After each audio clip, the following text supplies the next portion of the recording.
অনুভোজনী মানুহে মানুহ ভৰিব ৰভাতৰি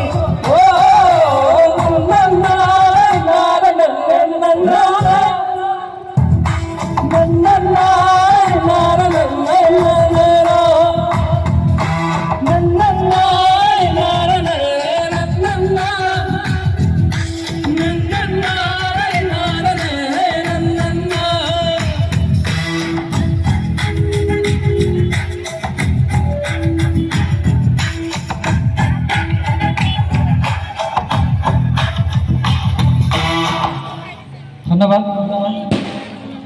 আচলতে সকলো ৰিকুৱেষ্ট ৰাখিব নোৱাৰি, কাৰণ আমি ট্ৰেকত গাইছোঁ যে সকলো গান উপলব্ধ নাথাকে আৰু কোৱালিটি বহুত বেয়া হয়, সেইকাৰণে